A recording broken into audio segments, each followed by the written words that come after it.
Lesson 8-2, Use properties of parallelograms. By the end of today's lesson, we will be able to successfully find angle and side measures in parallelograms. Theorem 8.3. If a quadrilateral is a parallelogram, then its opposite sides are congruent. So if PQRS is a parallelogram, then PQ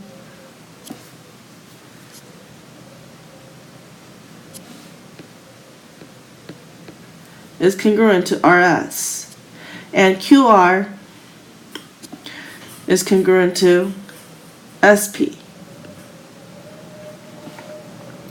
And to prove this theorem, we can just draw a diagonal from Q to S and prove that these two triangles are congruent by ASA congruence postulate. And then you can state by CP/CTC that these two pairs of sides are congruent. And you can refer to my website for the full proof. For theorem 8.4, it states that if a quadrilateral is a parallelogram, then its opposite angles are congruent. So again, if PQRS is a parallelogram, then angle P is congruent to angle R. And angle Q is congruent to angle S. And to prove this theorem, again, you can just draw a diagonal from Q to S. Okay, and then you can prove that this triangle is congruent to this triangle, again by ASA. And then the corresponding angles P and R will be congruent.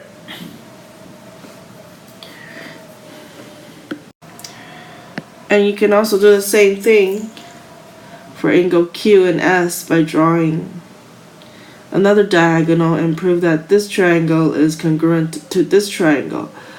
And on my website, I showed you a different proof. Well, a similar proof, but slightly different. So you can take a look. And for theorem 8.5, if a quadrilateral is a parallelogram, then its consecutive angles are supplementary.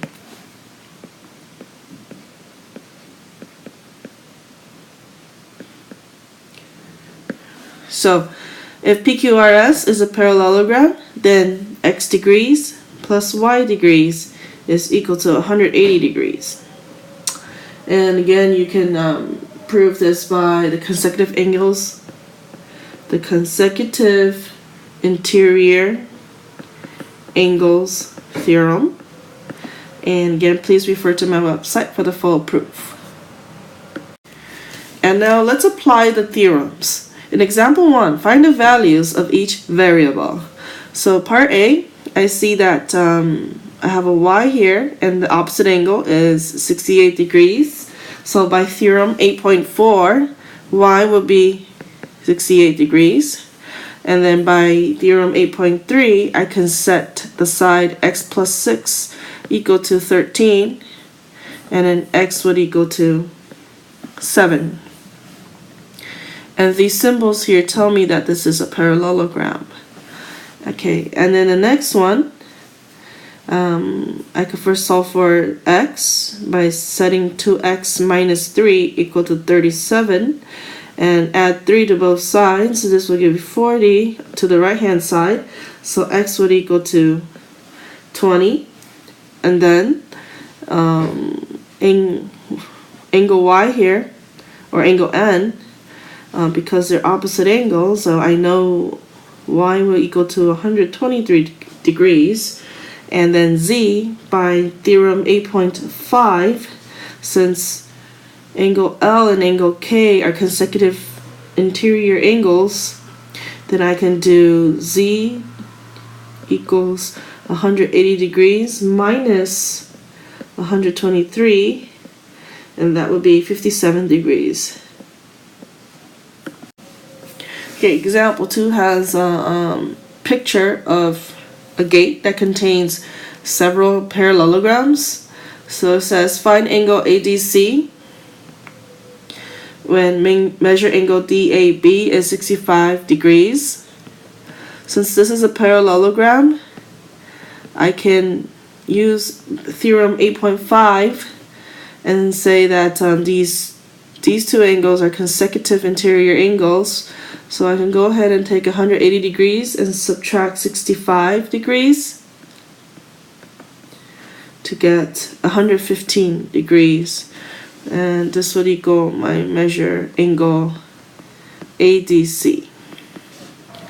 Theorem 8.6. If a quadrilateral is a parallelogram, then its diagonals bisect each other.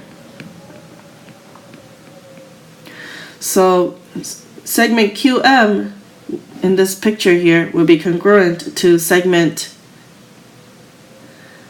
SM. And segment PM will be congruent to segment RM. Now, to prove this theorem, you can go ahead and prove this triangle congruent to this triangle by either angle side angle or even angle side. And to see a full proof, please refer to my website.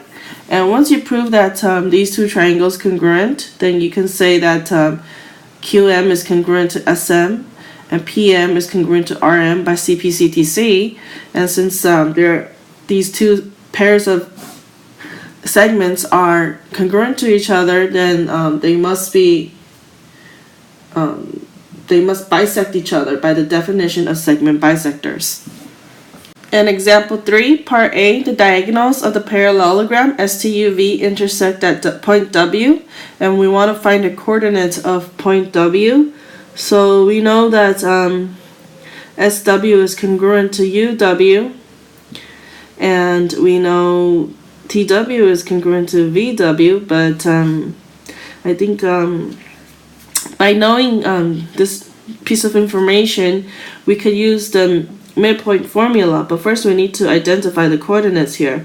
1, 2, 3, 4, 5, 6. So U should be 6, 4. This is 6, 5, and S is 0, 0. So to find the midpoint W, we could do 6 plus 0 divided by 2, and 5 plus 0 divided by 2, and that will give you 3, 5, 2, and this would be the coordinates of W.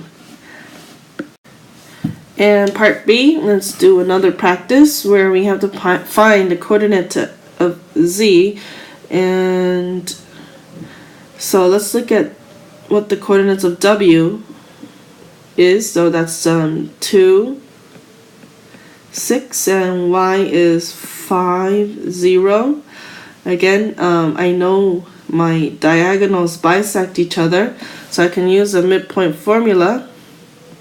So that would be 2 plus 5 divided by 2, and 6 plus 0 divided by 2, and that's 7 over 2 and 3. Now let's try the other segment, and X will be what? 5, 7, 6, and this will be 0, 0. And here we go with 7 plus 0 divided by 2, 6 plus 0 divided by 2, which is much easier than the previous point. So we get the same thing. Now let's take another look at a quick example. Given that AFGHJ is a parallelogram, find MH and FH. Well, we know that the diagonals bisect each other, so MH must be 5 as well, since we're given the length of FM, and FH would just be double 5, which is 10.